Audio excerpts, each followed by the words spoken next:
Hello everyone, and welcome to today's webinar presented to you by the SAP Customer Experience Group. This is the 12th webinar in the current series about upgrading to SAP BusinessObjects BI Platform 4.1. My name is Adrian Paul from the SAP Customer Experience Group, and today's webinar is about BI 4.1 monitoring. The list of all the webinars in the series has been published in SCN, and you may have seen this SCN page already, which contains the full webinar calendar. So now, without further delay, I'd like to introduce to you Toby Johnston, who will begin the main webinar presentation. So it's over to you, Toby, and thank you. Thanks, Adrian. Yeah, so those of you that don't know me, my name's Toby Johnston. I work with product support in the Lake Mary, Florida office. And just a little bit about me before I get into the presentation. I've started with Crystal Decisions in 2001. Supporting the Seagate Info product, and pretty much have supported every enterprise product since then. My main focus is on the BI platform and also monitoring solutions, Solution Manager, and Triscope. And I'm also a code developer and creator of the BI platform support tool. So if you guys haven't checked out the BI platform support tool, I definitely recommend you go to SCN and download that and give it a try. So today's presentation is going to be on the BI monitoring application that comes with the BI platform. And yeah, let's dive right into it. I've got a lot of slides. I just wanted to say that there's a lot of slides, but in the slides I've included links to important documents. So after the presentation, some of the concepts that I talk about, there's some documentation you can go and look up the information later if you want to. So to get right into it, the first thing I'm going to talk about is the server metrics. So this is essentially everything is built on top of the server metrics. There's a number of different types of metrics. Each one is designed to let you peek into different areas of your servers. And also there's some information that you can get as far as the BI repository information. So the first thing we're going to talk about is server metrics. So they're predefined for each individual server type. So there's a number of metrics that you'll probably recognize related to performance of the server, as well as specific metrics that are obviously specific to the BI platform in that particular server. So in 3.1, if you went to the properties of a BOE server and choose metrics, that would expose some internal statistics that describe how that server is functioning. The idea is the same here, except now we have a dedicated service that does this and collects all the information and brings it all together for you. So for example, the CMS, you can monitor metrics like the number of sessions established by concurrent or named users, so you can tell how much licensing you're using, or the number of failed jobs, for example, failed schedules, or the average response time for InfoStore queries that are issued to the system database. So one of the most important things we need to monitor is how well is our CMS performing, and the BI monitoring application gives you great insight into that. So in the screenshot here, we see there's a server metric that shows us the average response time for all jobs processed on this Crystal Report server, processing server. So at a glance, we can see that for all jobs processed on the server, the average time it took to process was about 2.2 seconds. So one question I get a lot from customers is, what servers should I be monitoring?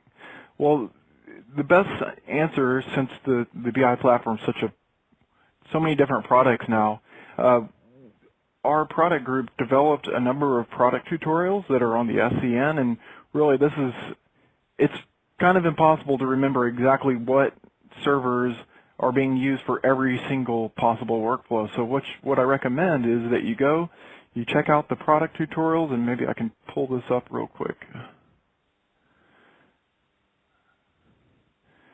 So this is what it looks like, and you can see here, this is showing what the workflow looks like for refreshing a WebI document based on a multidimensional universe. And you can tell which services are involved in that workflow. So if you're curious about that, I definitely recommend you check out the product tutorials. Derived metric. So if there's a metric that you don't see or you want to calculate a number of different metrics to build your alerting on top of, then you can create a derived metric. So in the screenshot here, I've created a derived metric that will show us how much memory is being utilized by the operating system where this particular node is running. So what I'm doing is just subtracting the amount of free memory from the total amount of physical memory to determine how much memory is in use on this host. Another good example would be to subtract the number of concurrent user sessions from the total count of concurrent user licenses. That way you can tell how many licenses you have left. This derived metric would tell us how many licenses are available for the users to actually log on to the system. So as you may have experienced, if we run out of licenses, users obviously will be denied access to the system. So that's a good example of creating a derived metric and creating alerting on top of it. So host metrics. Host metrics are metrics that provide statistics about the operating system. So the host metrics actually have another dependency, and we'll talk about that in a second.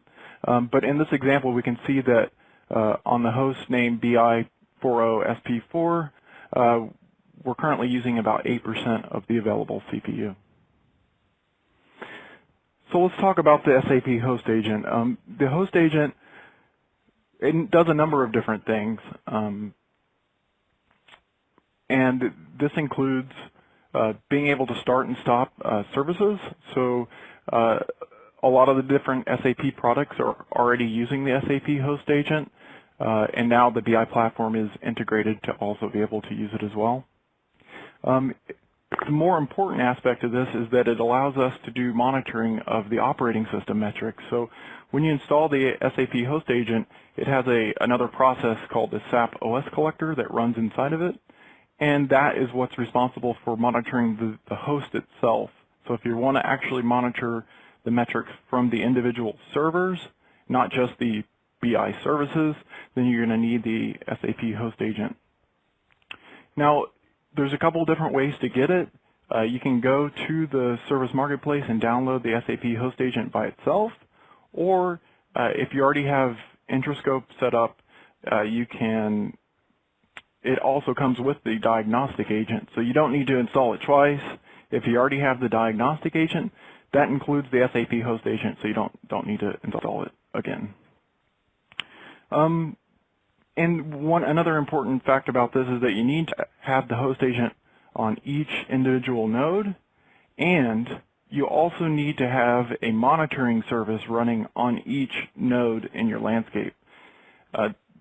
This is something that wasn't really documented that well, but the monitoring service runs in an active-passive cluster, similar to the file repository service. Normally, you only need one backup for redundancy. However, what we found out is that you need to have at least a passive monitoring service on each node in order to use the host monitoring. So even though the monitoring service may be that's running on that server may be passive, it is still doing the job of collecting the operating system information and sending it to the active monitoring service. So that's an important thing to remember about this. And if you want to set this up, check out the link there in the slide, and that gives you it's really simple to set up. And it's going to be used also for the BI support tool, end-to-end trace collection and operating system metrics as well. So definitely recommend that you go ahead and get that set up. So another aspect of the BI monitoring application is the topology metrics. And the topology metrics allows you to categorize your different BI services. So that way you can tell, if your landscape is more focused on processing Crystal, for example, then you want to keep an eye on the health state of your Crystal report services. essentially it's a cumulative indicator for that particular service type. And there's a different service type for each individual processing or product, for example. So in this example here, we can see that in this BI system, the health for the crystal report services is okay, and the value is 2. If the value is 1, that would mean caution. There's an impending issue, or the crystal report services, it could be in an initializing state or starting or stopping. It's not available. 0 means it's completely not available. So that's a danger indicator. 0 would mean that it's likely causing an interruption in your services. So to calculate the crystal report services health, the metric looks at the health of all your crystal report servers in the landscape. And if just one of those servers' health is bad, then the overall crystal report services health will indicate that. So let's talk about the health state metric. It's kind of a mystery, or has been a bit of a mystery. How is that health state metric calculated? Well, the health state metric is calculated based on the services health. So for each individual server, when you create a server in the BI landscape, or the installer creates a server, it will create a corresponding watch for that service. So the server health state metric, so for example, if you go to the metrics tab in the monitoring application and you look at health state for one particular server, that is going to be related directly to a watch for that same server. So if that watch, if there's an error or a formula error in that watch, then you're going to see that the health state metric is not going to give you a valid value.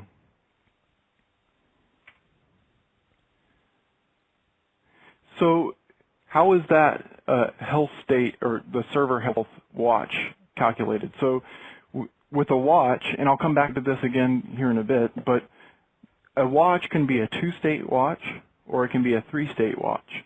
And depending on the different state, that should be state there, depending on the number of states is going to determine what values come back.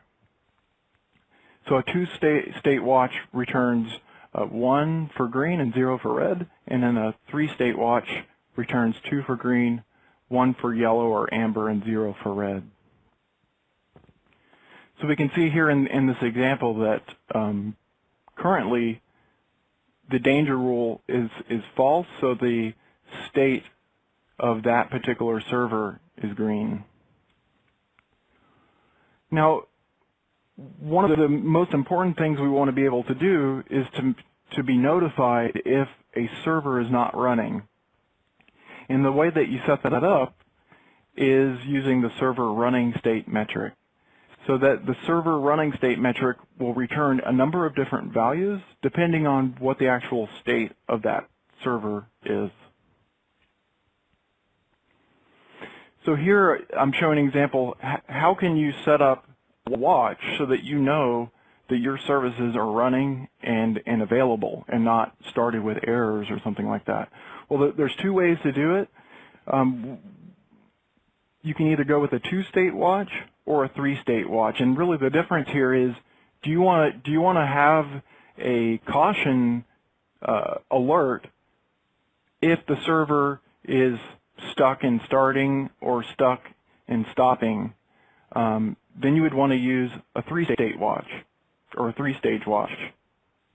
And as you can see here, in the right column there, the formulas that we use basically say if this server running state is equal to 1, which equals starting, then throw a caution rule or trigger the caution.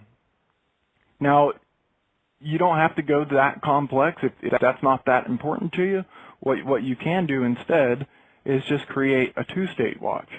And what that formula looks like is throw a danger rule if this APS server's running state is not running.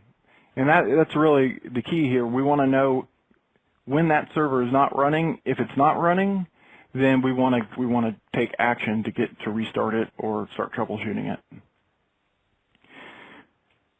Now, one thing we run into a lot is you'll notice if you run the system configuration wizard or you do some changes in the environment and you go to your monitoring dashboard and you see failed.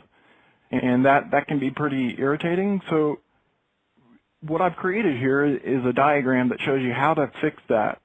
And really, the way that this works is there's a hierarchy of health state watches. And starting at the top, you have the consolidated health watch. And that watch is what you see in the overall health dashboard. As you can see in my example here, it's failed.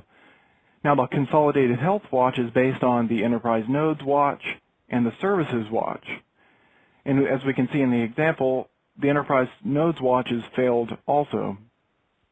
And then the enterprise node watch is based on the SIA node 1 and SIA node 2 health state watch. And as we can see, the SIA node 2 health state is failed. So if you drill down into that one, then we can see that the APS 2 health state is failed. Now, in this example, what I had to do was go to that health state watch, edit the watch, and then fix the formula. The formula, you'll notice that it is a little bit buggy, and you're going to find that formulas, when you create new servers, that the formulas are just broken. So what you can do is it's really simple to go in, just edit the formula for that health state watch, and once you fix that one that's breaking all of the others, then you'll notice that everything comes back as green. So I know that you've all probably experienced this before, so now you can come back to this chart, use that as a guide, and then get that stuff all fixed up. So in the monitoring application, we also provide a kind of a GUI for this hierarchy that I just explained. And the idea here is that when you're just monitoring your dashboard during the day, if you see a danger alert or a danger state, you can actually use the GUI here to drill down to where that danger state is being triggered to understand, what the actual problem is. So in this example, category, and we can quickly tell that the DSL bridge is having some issues. More specifically, we can see that the DSL bridge server is showing a status of red, meaning that it's failed one of its watches. Since the top level Webby node is dependent on the DSL bridge, it also throws a red status, and we're going to see that in the overall health watch. So let's talk a little bit more about watches. Watches are simply just a threshold that we use to evaluate the results of a metric. So in other words, watches are used to rate the status of the metric as okay, caution, or danger. The status is then converted into a traffic light, and that makes it easier to understand.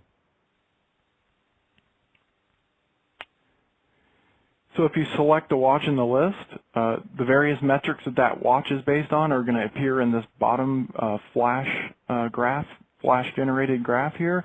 And we can see in this example here that the danger threshold for this watch is set to 7,200 milliseconds.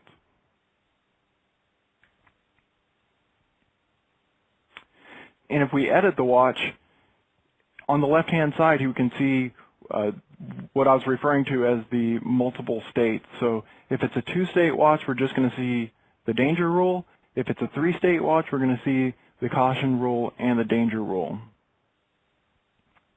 And if we want to get an alert based on the results of the watch, what we need to do is come in here to the alert section and check off which user accounts should receive the alerts. Now, by default, those alerts are only going to come up into your alert inbox. So if you want to get an email, you need to configure the SMTP server for the adaptive job server before the emails will start going out. Let me check and see if there's any questions so far. Okay. Okay on questions. Yeah, looks good. So one thing that we want to do is let's go back to the example of creating an alert if the server goes down. So if you've created an alert for the server, if the server goes down, a lot of times you're just restarting the server, and you're not going to want to get an alert just when somebody goes and restarts the server. So what you can do is come into the throttling criteria, and then you can set it such that it will check X number of times and X number of minutes to make sure that the alert should actually be triggered, right? So if it's just restarting, we want to give it a few minutes to restart. If it hasn't started completely after a few minutes, then send me an alert. So the other aspect of the BI monitoring application is probes. And probes is really used to simulate an end user's action. So what we can do here is simulate an end user logging into the BI Launchpad and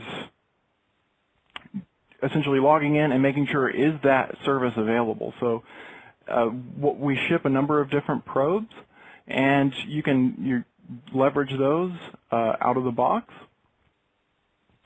Now there's a number of different types of probes, and let me explain the differences here. So a health probe generates metrics based on data types, so an integer, a Boolean, or a string. So for example, the CMS log on, log off probe checks that the user can log on or log off the CMS.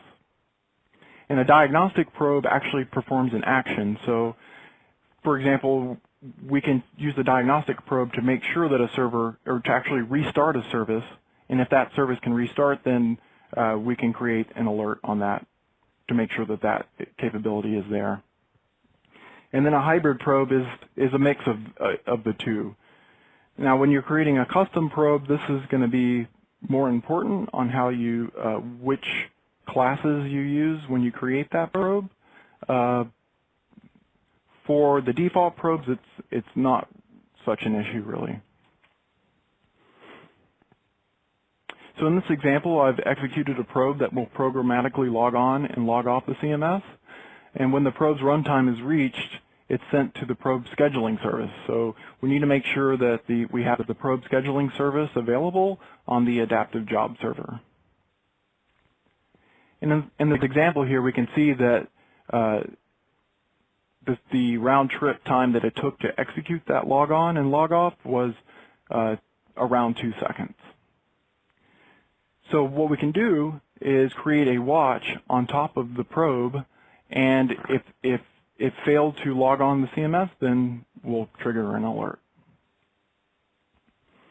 Now one of the gotchas is if you have a cluster of Tomcat servers, can you get, okay, so back to if we have multiple Tomcat servers,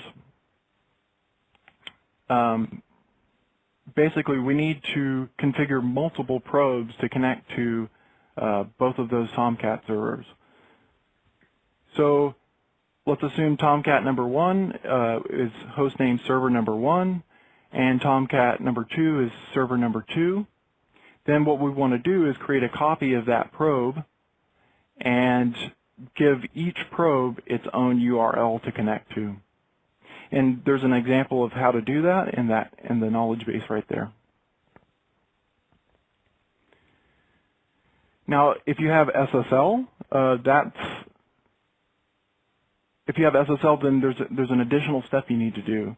So what we have to do is take the server certificate and register that into the key store of the SAP JVM. So the adaptive job server probe scheduling service needs to be able to use that certificate to log on to the BI Launchpad.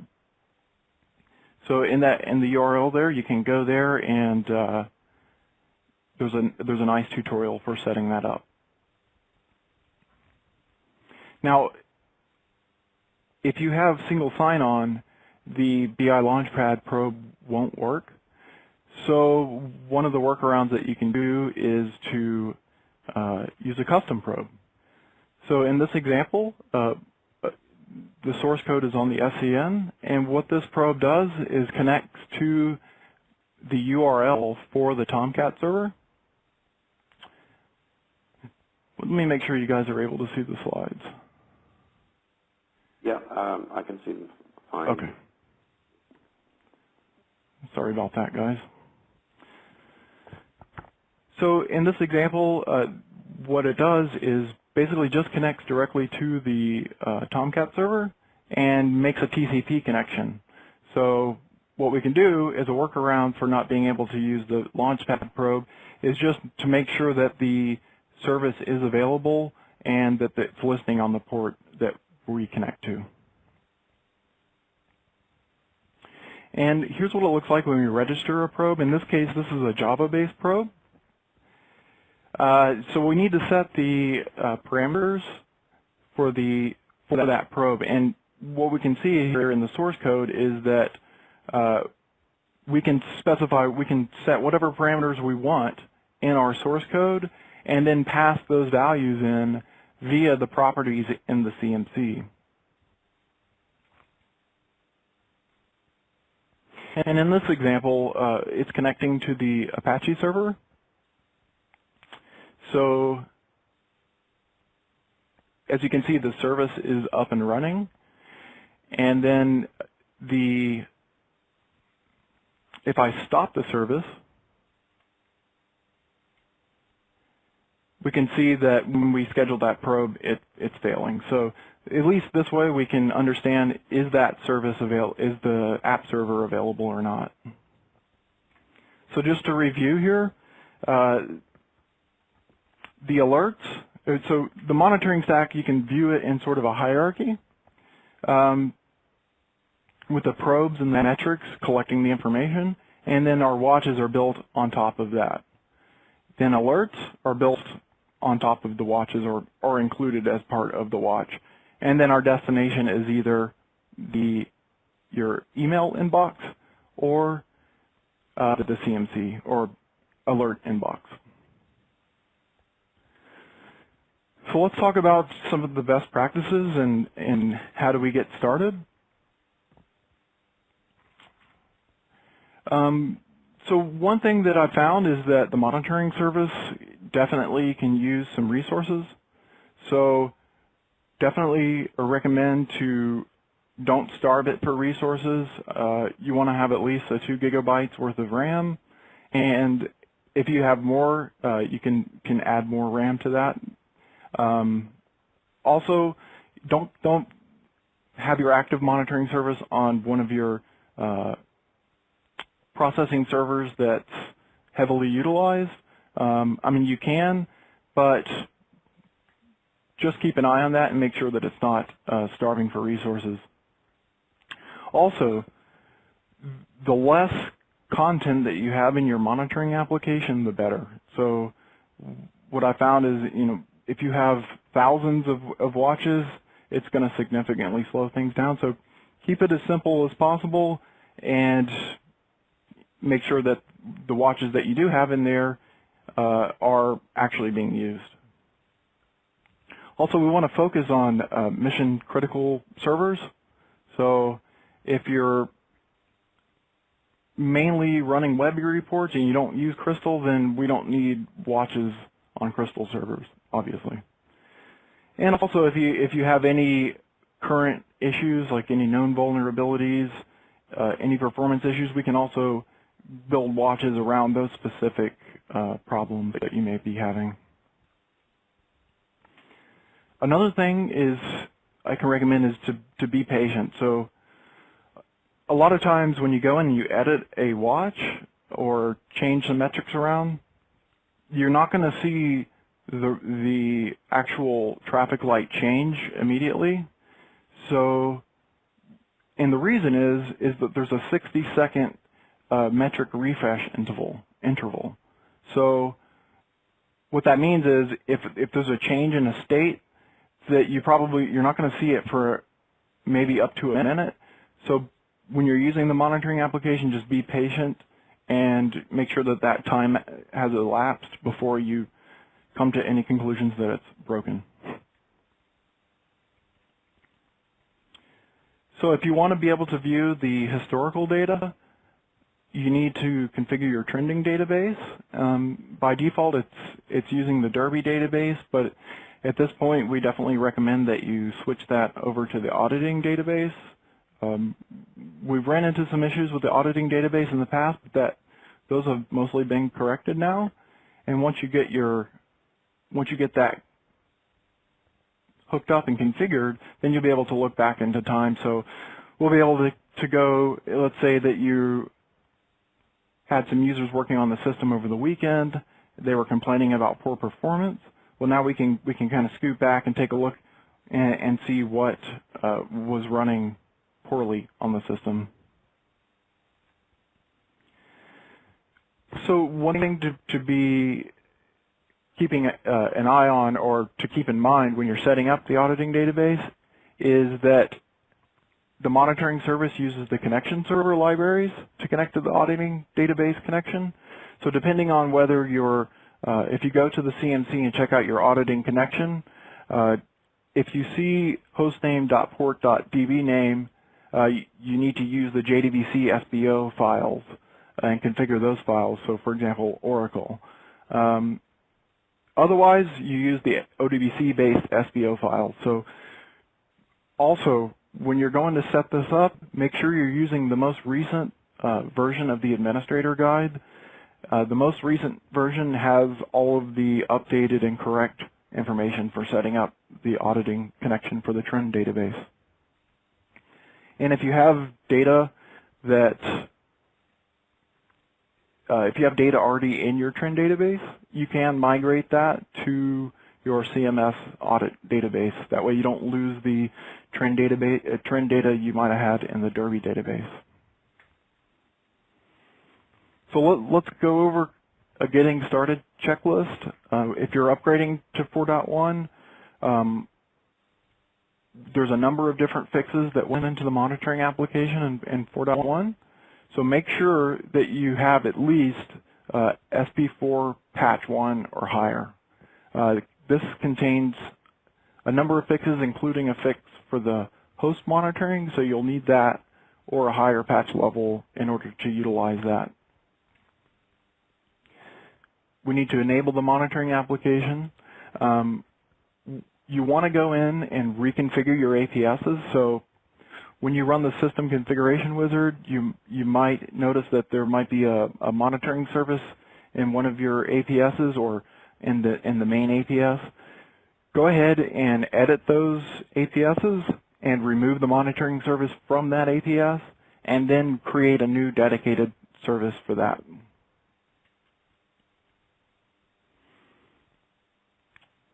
So don't forget, we need to make sure that we have a monitoring service on each node in the landscape, and make sure that you've set at least 2 gigs of RAM for each of those monitoring services.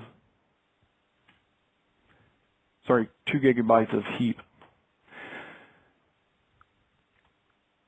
So, and the next thing you're going to want to do is go in and fix all of the broken server and health watches.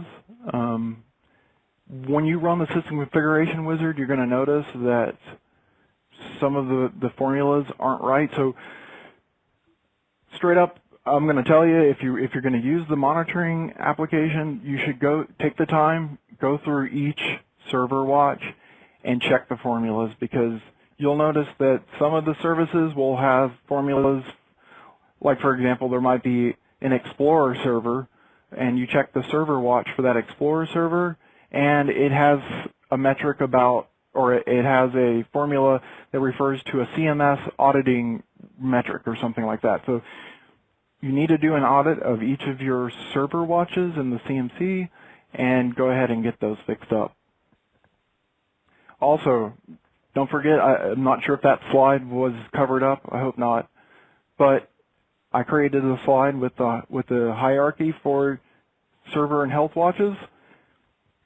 Definitely use that. Go back to the presentation afterwards and take a look at that. That'll help you out on how to fix those server watches. If you want to deploy your custom probes, you'll want to. There's a couple things to know about that. Basically, the important thing to know is that you need to update or have the probe on each node in your landscape. So when you compile your Java probe, either you're going to add the jar file to the server, or you're going to update the existing probes jar file. But that file needs to exist on each node in the BI landscape, just in case failover happens and another monitoring service or another adaptive job server needs access to that class. You need to make sure that it's there. So if you want to use the monitoring application in another system, such as Tivoli or maybe your custom application, you can enable the JMX RMI protocol. And let me show you that real quick since we still have some time here.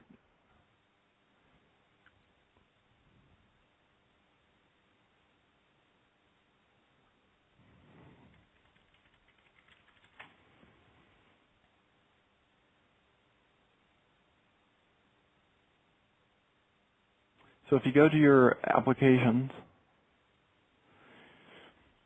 and go to monitoring,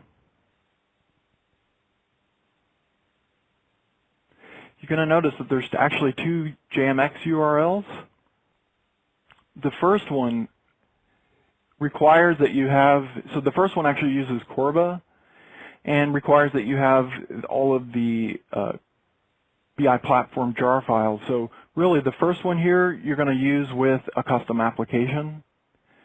Now if you want to just connect and take a look at the metrics, then you can actually use the second one here, and you won't need those additional jar files to connect. So we can connect over RMI, and that connects directly to the JMX on the SAP JVM. So I can show you what that looks like real quick. So basically we just need to open up a JMX client like JConsole and copy the URL.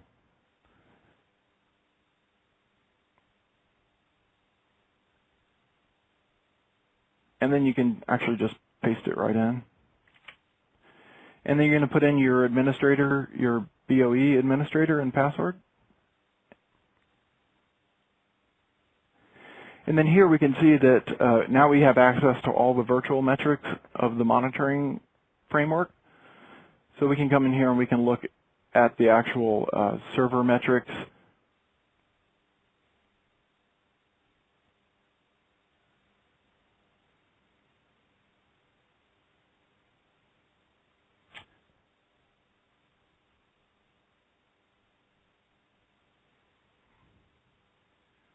So basically this is just another way to access the data. So if you have a custom application, you can connect directly over JMX and grab the data and use it however you want.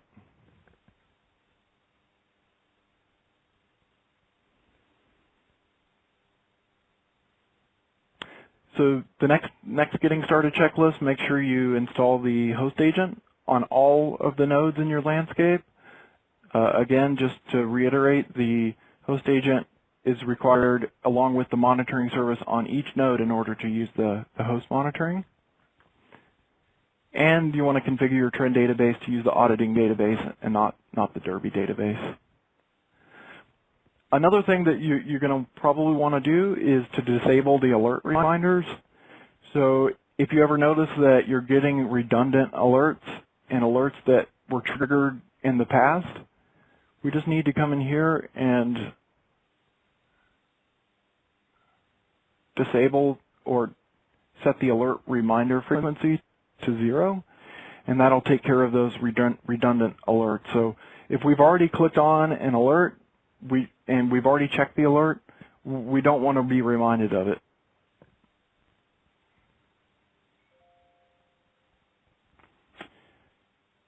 And then you're going to want to enable the email alerts in the CMC and configure your adaptive job server for SMTP. Also, lastly, schedule your recurring probes and create the watches that make sense for your environment. Now, if you run into any trouble with the monitoring application, really the best way to troubleshoot it, just go into the CMC for the active monitoring service, or better yet, shut down all of the monitoring services except for one and set the trace log to high. And then at that point, either restart the service if it's a problem with like the auditing database or the trend database, set it to high, restart the service, and collect the log file. Otherwise, you're going to want to set it to high, capture the problem, and send us the logs. All right, so yeah, we can open it up for any questions, or looks like Graham's been helping me out here, there. Thanks a lot, Graham. Yeah, thank you. Thanks, Toby, and thanks, Graham, whose fingers must be burning now, so many times. And I think Satish also answered one or two, so thanks, Satish. So this is, everyone, this is your opportunity to post some questions which may not have been answered. And apologies if some of them haven't been answered yet. If so, please, can you retype them? So we have a question from Ram, Toby, saying, we are on SP patch 3. I didn't see the host metrics. Not quite sure if that's the full question or SP4, Ram says. The bug that I was talking about, what you'll notice is with the bug that I was talking about is that you're only going to see, when you go to the CMC and go to host metrics, you're only going to see one node in your landscape rather than all the nodes in your landscape. So if you don't see any nodes in the in your host metrics, that means that it's not even configured correctly. Now, one thing that a lot of people do is forget to, when you add your path to your SAP OS collector library, they forget to add the actual exe at the end. That might be something you're going to want to check. Otherwise, you can send me an email. We can take a look at it. Okay, thank you. And a question from Joshua Koch. Is there any way to customize what is viewed in the Topology GUI? Unfortunately, no. That's all generated based on your server configuration, so all of that stuff should be created automatically as an info object when you create a new server. Now, one thing you can do, and it's not directly related to BI monitoring, is if you have Intrascope, we do provide some management modules that you can actually edit and create your own kind of dashboard based on that. If you have a full license of Intrascope, so we do provide some management modules that you can base that on. But as far as the CMC monitoring, no, you can't change the topology GUI. No. Okay, thank you. And Clemens Portas asked, are there plans to replace Flash by HTML5? Not sure in what specific context, but... Probably. I don't know. That one, I don't know. If you send me a follow-up email, I'll look into it, but I haven't heard anything about that. So. Okay, a question from Gaston. Are there sample monitoring reports available to run against the audit database? You know, there is a serious lack of sample reports for that. Let me check. I'll take that also offline and see if there's anything out there. I'm not aware of any great reports that have been created as samples, but we definitely need them. So let me take that one offline as well. Okay, and I assume we can. Well, I know we can communicate back to Gaston, or he can reach to you. From Pranjal, is there any information on Tomcat memory consumption that can be gathered in monitoring? Yeah, absolutely. So, well, no, actually, sorry. That's no. For that, you're going to need Introscope. So if you search on the SCN, I've created a white paper on how to set up Introscope for BI monitoring, and you can use the right to view version, which is the read-only version of Introscope that we provide as part of your support contract, if you have a support contract. So, and with that, you can run a Java agent on the Tomcat server and monitor your Tomcat server. So for the BI native monitoring, it does not monitor the memory consumption of Tomcat. No. Okay, thank you. And a question from Jay Riddle.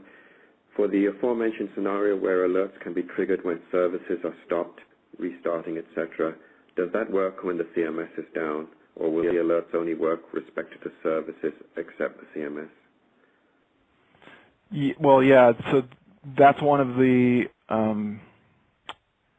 I guess I don't want to say bad things, but that's one of the limitations of the BI monitoring application, is that you need to have your BI platform running for it to actually work.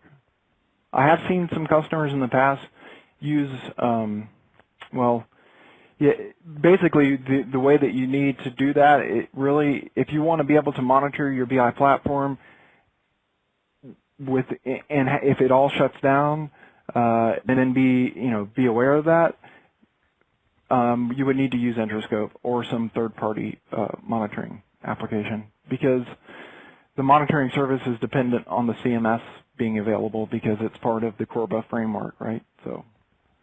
Okay, and thanks. And Graham, thank you. He's provided a link to Introscope information.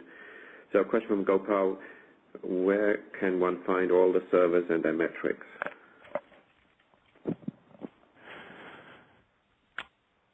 Find all of the servers and their metrics? Yeah, maybe Gopal, you can clarify that perhaps a little more.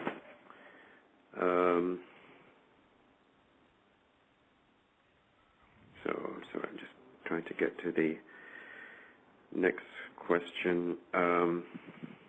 Okay, from Harvey, about sample audit reports. Okay, he's provided a link to the sample reports. Okay, so it looks like there are responses to the sample audit reports. And from Gopal, in any document, is there any document or SCN page where it provides information about the servers and metrics? Yes, actually, I didn't mention this, but one good place to go, if you haven't seen this, is actually in the CMC help section. And this is all information that's not really in the administrator guide.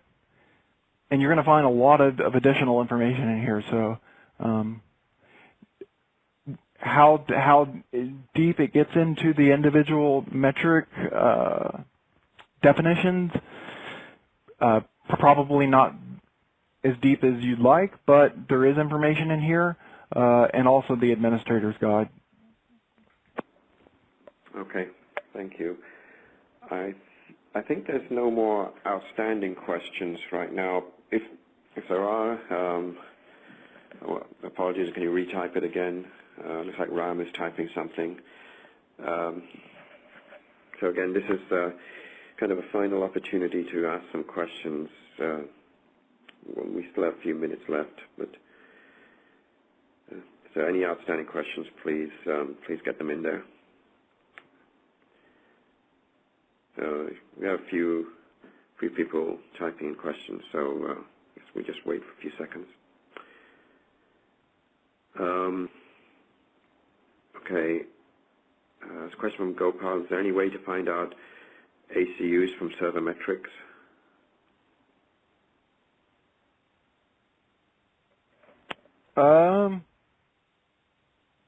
Could you be more specific?